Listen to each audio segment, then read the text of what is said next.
संगीता जी, आप मेरठ से चलकर आई हैं, कहीं न कहीं आप पुरान लीडर भी लग रही हैं। मैं चाहूँगा थोड़ा सा उजाला दीजिएगा, उसके ऊपर हट जाइएगा। मैं जानना चाहता हूँ कि मेरठ से चलकर आप घोसी विधानसभा में आई हैं। घोसी विधानसभा इतनी इम्पोर्टेंट क्यों हो गई है? न तो सरकार इससे बनेगी, न तो सरकार बिगड़ेगी।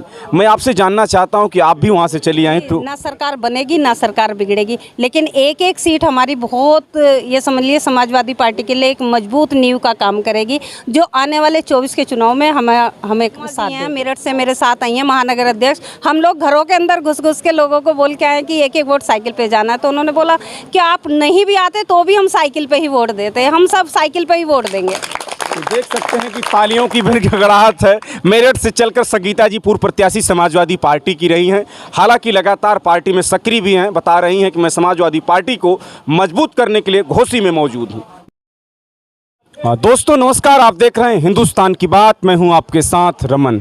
इस वक्त मैं लगातार आज एक सप्ताह से घोसी विधानसभा में यहां की सबसे चर्चित सीट को दिखा रहा हूं। सवाल इस बात का है कि घोसी विधानसभा में जनपद के अलावा यहां इंडिया लेवल के पॉलिटिकल पार्टी के नेताओं ने डेरा डाल दिया है। बताया जा रहा है कि भारतीय जनता पार्टी के यहां लगभग 13 मंत्री जो दूसरे राज्यों से आकर डेरा डाल दिए हैं। हालांकि इस बात की पुष्टि मैं नहीं करता हूं, लेकिन लगातार मैं विधानसभा घोसी में एक से बढ़कर एक नेताओं से बातचीत कर रहा हूं और यहां से कहीं न कहीं जीरो ग्राउंड की रिपोर्टिंग भी दिखा रहा हूं। सबसे पहले तो आपका स्वागत। क्या नाम है आपका? संगीता राहुल। संगीता जी, आप कहाँ से आई हैं? मैं मेरठ से आई हूँ और पूर्व विधानसभा प्रत्याशी हूँ और नगर निगम में 4 बार पार्षद रह चुकी हूँ। समाजवादी पार्टी से प्रत्याशी भी आप हैं? जी, 2 बार मैं रह चुकी हूँ, 2002 में और 2007 में। इसके बाद मौका नहीं मिला? मौका नहीं मिला, लेकिन पार्टी के कार्यकर्ता हैं, काम करने में मज़ा आता है समाजवादी पार्टी में। देख सकते हैं कि कुछ ऐसे पॉलिटिकल नेता होते हैं जिनको टिकट नहीं मिलता, बाद में पार्टी को इस्तीफा दे देना, अन्य दल में चले जाना। लेकिन उन्होंने 2002 और 2007 में नेताजी जब यहाँ कहीं न कहीं मुख्यमंत्री वगैरह रहते थे तो इनको टिकट लड़ाया गया। हालांकि इनका सौभाग्य नहीं था, विधायक नहीं बन पाई, लेकिन पूर्व प्रत्याशी रहीं और समाजवादी पार्टी में आज भी कहीं न कहीं कार्य कर रही हैं। सबसे पहले ये बताइए कि आज घोसी विधानसभा में आप कितना लगभग प्रचार की हैं? हम लोग कल मेरठ से आए थे, परसों आए थे और कल से हमें यहाँ काम सौंपा गया है प्रभारी जी द्वारा। जो हमें काम सौंपा गया कुछ गांव का, वो आज हम पूरा करके उनको फाइल हमने जमा भी की है और लोगों से बराबर हम लोग बातचीत करके इनकी भी फ़ोन पे हम बात कराते रहे बराबर। संगीता जी, आप मेरठ से चलकर आई हैं, कहीं न कहीं आप पुरान लीडर भी लग रही हैं। मैं चाहूँगा थोड़ा सा उजाला दीजिएगा, उसके ऊपर हट जाइएगा। मैं जानना चाहता हूँ कि मेरठ से चलकर आप घोसी विधानसभा में आई हैं। घोसी विधानसभा इतनी इम्पोर्टेंट क्यों हो गई है? न तो सरकार इससे बनेगी, न तो सरकार बिगड़ेगी। मैं आपसे जानना चाहता हूँ कि आप भी वहाँ से चली आएँ तो क्या लगा? जी, ना सरकार बनेगी ना सरकार बिगड़ेगी, लेकिन एक एक सीट हमारी बहुत, ये समझ लिए, समाजवादी पार्टी के लिए एक मजबूत नींव का काम करेगी, जो आने वाले 24 के चुनाव में हमें साथ देगी। और जनता के बीच भी आप गई हैं, लगभग जनसभाएं भी गई हैं। लग रहा होगा कि चुनाव का माहौल क्या है और जनता क्या कह रही है? चुनाव का माहौल एक तरफा है। लोगों ने बताया कि जिसको हमने समाजवादी के नाम पे जिताया था, जो पिछले कैंडिडेट रहे हैं समाजवादी के थे, और उनको थाली में परोस के वो सीट दी गई थी, लेकिन उन्होंने अपनी ही थाली में लात मार के यहाँ से चले गए हैं। उन्होंने बहुत गलत किया है। इनका इंटरव्यू करने का मकसद यही है कि मेरठ यहाँ नहीं है, मेरठ यहाँ से काफ़ी दूर है। मेरठ से चलकर आई महिलाएं मैं दिखाना चाहता हूँ। सभी मेरठ से आकर आज यहाँ घोसी विधानसभा में लगभग हर एक व्यक्तियों से मिलकर समाजवादी पार्टी की साइकिल चुनाव चिन्ह को दिखाकर सुधाकर सिंह के पक्ष में वोट मांग रही हैं। तो यानी महिलाओं से तो ज़्यादा मिल रही होंगी आप? बिल्कुल। हम लोग अभी अंसारी गाँव में, वहाँ अंसारी थे, कपड़ा बुना जा रहा था, तो हम लोग घरों के अंदर, हमारी इरशाद जहाँ आंटी हैं, हमारी प्रदेश उपाध्यक्ष हैं महिला सभा की, और नज़मा जी हैं मेरठ से मेरे साथ आई हैं महानगर अध्यक्ष। हम लोग घरों के अंदर घुस के लोगों को बोल के आए कि एक एक वोट साइकिल पे जाना है, तो उन्होंने बोला कि आप नहीं भी आते तो भी हम साइकिल पे ही वोट देते हैं, हम सब साइकिल पे ही वोट देंगे।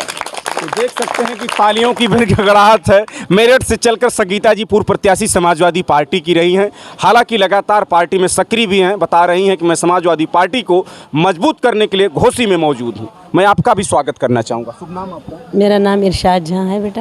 आप भी आई हैं? जी, मेरठ से मैं भी आई हूँ। यहाँ के मुसलमानों का क्या? यहाँ का जितना भी मुसलमान है हमारा, हम घर घर गए हैं, अंदर गए हैं, सब ने यही हमसे कहा है कि हम लोग सब साइकिल को ही वोट देंगे, क्योंकि साइकिल वाले जब जीतेंगे तो वो यहीं रहेंगे, वो बाहर का है, उन्हें वोट नहीं देंगे। ये पॉइंट बहुत बड़ा है कि बाहर के हैं वो दूसरे कैंडिडेट, हम साइकिल को ही वोट देंगे। और इंशाल्लाह साइकिल जीतेगी, आप लोग देख लीजिएगा, क्योंकि हम लोग घर घर गए हैं, जगह जगह गए हैं। 92 से मैं इस पार्टी में हूँ, अब प्रदेश उपाध्यक्ष हूँ, आपकी सबकी दुआ। बताया जाता है कि मुसलमान समाजवादी पार्टी के कोर वोटर हैं, हो सकता है ऐसे लोग आपके मुंह पे कर रहे हैं कुछ तो आप लाइए, नहीं ऐसी कोई बात नहीं है, ऐसी कोई बात नहीं है। आप चाहे मेरे साथ चल के देख लीजिए कि मैं ये समझिए कि घर घर गई हूँ, कितनी जगहों पे गई हूँ। आप हमारी लिस्ट देखिए, साइन भी करवा के लाए हैं, फ़ोन नंबर भी लिखवा के लाए हैं और मेहनत से लगे हुए हैं और ऊपर वाले से, ईश्वर से, खुदा से दुआ भी कर रहे हैं कि कामयाबी मिले हमारे। देख सकते हैं कि उत्तर प्रदेश की घोसी विधानसभा एक छोटी विधानसभा नहीं रह गई है। जो नेता दिल्ली और कहीं लखनऊ मिलते थे, आज वो कहीं न कहीं देखा जाए तो घोसी समाजवादी पार्टी का कार्यालय पर समाजवादी के नेता, तो वहीं भारतीय जनता पार्टी के कार्यालय पर भारतीय जनता पार्टी के नेता और समर्थक दिखाई दे रहे हैं। सवाल इस बात का है कि मेरठ से आकर ये लोग भी यहाँ कह रही हैं कि मैं जिस घर जाती थी साइन भी कराती थी, मोबाइल नंबर भी नोट करती थी। आप समझ सकते हैं कि उन लोगों ने मेहनत भी किया है। हालांकि जो पार्टी कार्यालय से जितना इनको गाँव सौंपा गया था, आप लोगों ने वहाँ तक गया। बिल्कुल किया। मैं दलित समाज से हूँ और जाटव जाति से हूँ। अच्छा। और आप ये समझ लीजिए कि 2002 में चुनाव लड़ी हूँ, तब बसपा भी सक्रिय थी और सत्ता में भी रही है, लेकिन मैं कभी लालच में कभी मैंने पार्टी को छोड़ा नहीं। और नेताजी की याद में तो हम लोग अंतिम सांस तक समाजवादी पार्टी के लिए लड़ाई लड़ेंगे। फिर आपने कभी टिकट लेने के लिए कभी कोशिश की कि अखिलेश जी से बातचीत हुआ? हमें ये लगता है कि शायद उससे बड़ा कुछ मिलेगा हमारी मेहनत पे, उस पर छोड़ दिया है।